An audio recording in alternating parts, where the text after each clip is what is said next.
हेरगिरीच्या आरोपाखाली अटक केलेली ज्योती मल्होत्रा ही मुंबईला सुद्धा आली होती असं समोर आलंय। रोज ज्योतीकडून नवनवी गोष्ट समोर येते, नव्या गोष्टी समोर येत आहेत आणि त्याप्रमाणे ही माहिती देखील समोर आली आहे की ती मुंबईत सुद्धा आली होती। ज्योती मल्होत्रानं 4 वेळा मुंबई दौरा केलेला आहे। ज्योती मल्होत्राचा मुंबई दौरा आता सुरक्षा यंत्रणांच्या रडारवर आहे। ज्योती मल्होत्रानं 2024 मध्ये 3 वेळा तर 2023 मध्ये एकदा मुंबईचा दौरा केला। मुंबईत अनेक भागात तिने फोटो काढले, व्हिडिओ काढले। 2023 मध्ये लालबागचा राजा, तिथली गर्दी याचा व्हिडिओ सुद्धा तिने काढला। हे व्हिडिओ फोटो तिने कुणाला पाठवले याचा तपास सध्या सुरू आहे। मुंबईतल्या अनेक भागांचे फोटो काढून तिने ते नंतर डिलीट केले। ते विशेष डिव्हाइसने पुन्हा रिकव्हर करण्यात आलेले आहे।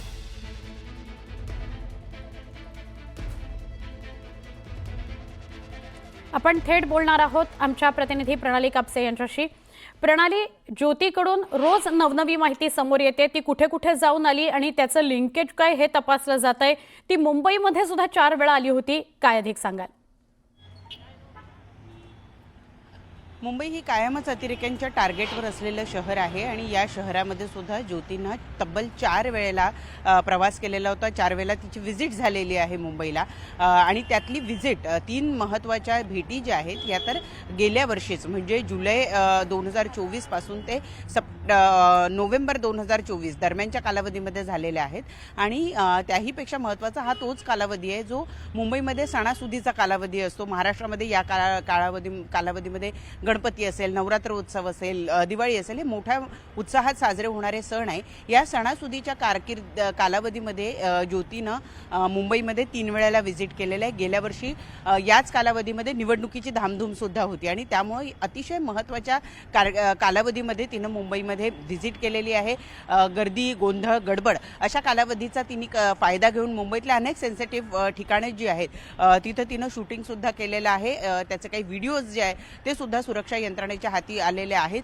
हे तिनं कुणाकुणाला पाठवलेले आहे त्याच्या माध्यमातून मुंबईच्या सुरक्षेला काही येत्या कालावधीमध्ये मोठा काही अडसर निर्माण होणार आहे का किंवा मोठी काही धोका निर्माण होणार आहे का या दृष्टीनं सुद्धा आता तपास सुरू झालेला आहे। मुख्य म्हणजे या 3 व्हिजिट ज्या आहेत गेल्या वर्षीच्या झालेल्या त्यापैकी 2 व्हिजिट या तिनं रेल्वेनं आणि एक व्हिजिट तिनं बसनं केलेलं आहे, लक्झरी बसच्या माध्यमातून। दोन्ही ज्या व्हिजिट तिच्या रेल्वे स्टेशनचा झालेल्या आहे त्याच्यामध्ये पंजाब रेल्वे स्टेशन असेल, पंजाबचं चंदीगड रेल्वे स्टेशन असेल किंवा दिल्लीचं रेल्वे स्टेशन असेल आणि तिथून मुंबईपर्यंत आल्यानंतर मुंबईची रेल्वे स्थानकं ही सुद्धा तिने शूट केलेली आहे।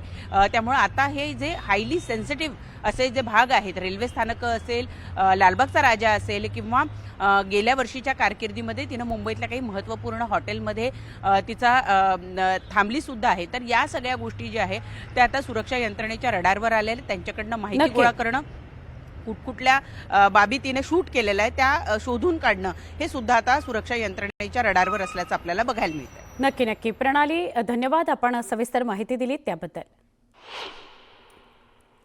पुढची बातमी आपण बघतो आहोत। पाकिस्तानची हेर ज्योती मल्होत्राची पोलीस कोठडी संपल्यानंतर तिला आज हिसार कोर्टात हजर केलं जाणार आहे।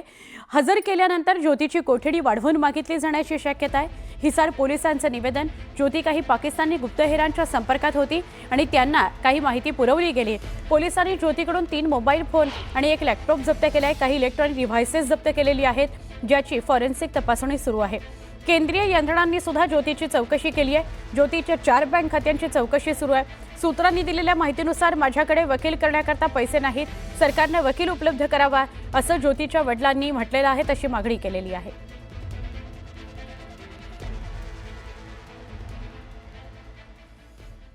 हेरगिरीच्या आरोपात अटक केलेल्या ज्योतीनं अखेर चौकशी दरम्यान कबुली दिली। ज्योतीनं ती पाक हायकमिशनच्या संपर्कात होती अशी कबुली दिली आहे।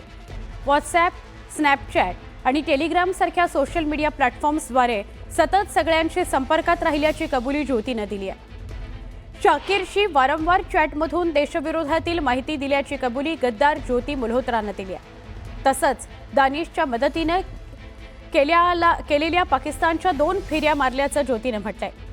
दिल्लीतील पाकिस्तान उच्चायुक्तालयामध्ये अधिकारी दानिशला अनेक वेळा भेटल्याचं तिनं कबूल केलेलं आहे। दानिशच्या मदतीनं पाकिस्तानच्या 2 फेऱ्या तिनं मारल्या असंही ज्योतीनं म्हटलंय।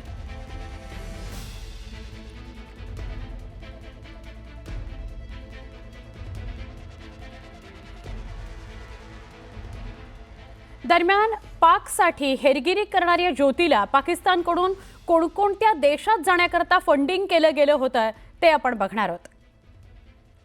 बघा, ज्योतीची परदेशवारी आपल्याला स्क्रीनवर दिसते. दुबईला ती जाऊन आली, त्याच्याकरता तिला फंडिंग झालं. त्यानंतर पाकिस्तानचं कटास राजमंदिर, तिथं ती जाऊन आली. पाकिस्तानमध्येच लाहोरला सुद्धा ती जाऊन आली. ती भूतानला गेलेली होती, चीनला जाऊन आली, परत एकदा पटाया थायलंड तिने केलं. इंडोनेशिया जकार्ताला सुद्धा ती जाऊन आली, इंडोनेशियाची राजधानी. इंडोनेशियात सुराबाया इथं सुद्धा ती जाऊन आली. या सगळ्या परदेशवारी करता तिला फंडिंग झालेलं होतं. या सगळ्या ठिकाणी जा, तिथे व्हिडिओ काढ. काही संवेदनशील ठिकाणं जी तिला कदाचित सांगितली गेली असतील तिथे जाऊन तिला छायाचित्र काढायची होती, तिथे जाऊन तिला व्हिडिओ तयार करायचे होते. पाकिस्तानची ही गुप्तहेर ज्योती मल्होत्रा ऑपरेशन सिंदूर नंतर महत्त्वाची माहिती ISIला तिनं दिली होती. ब्लॅकआउटची माहिती मिळाल्याचं तपासात उघड झालेलं आहे. आपण बघूया याविषयीचाच एक विशेष वृत्तांत.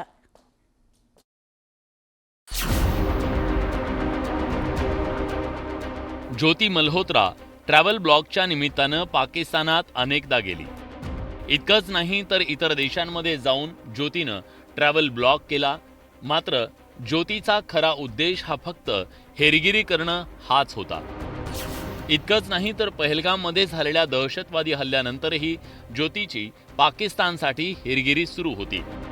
पहलगाम हल्ल्याचा बदला घेण्यासाठी भारतानं ऑपरेशन सिंदूरच्या माध्यमातून पाकिस्तानातल्या दहशतवाद्यांचे तळ उद्ध्वस्त केले. मात्र त्याआधी देशभरात मॉक ड्रिल करण्यात आलं, ब्लॅकआउट करण्यात आलं. त्याचा फायदा ऑपरेशन सिंदूरमधल्या पाकिस्ताननं केलेल्या आगळीकीच्या वेळी झाला होता. पाकिस्तानकडून रात्रीच्या वेळी हल्ले करण्यात येत होते. परिणामी जम्मू काश्मीर, पंजाब, राजस्थानच्या अनेक शहरांमध्ये ब्लॅकआउट झाला. मात्र कोणत्या शहरात किती वाजता ब्लॅकआउट केला जायचा ही अत्यंत संवेदनशील माहिती ज्योतीनं ISIला दिली होती.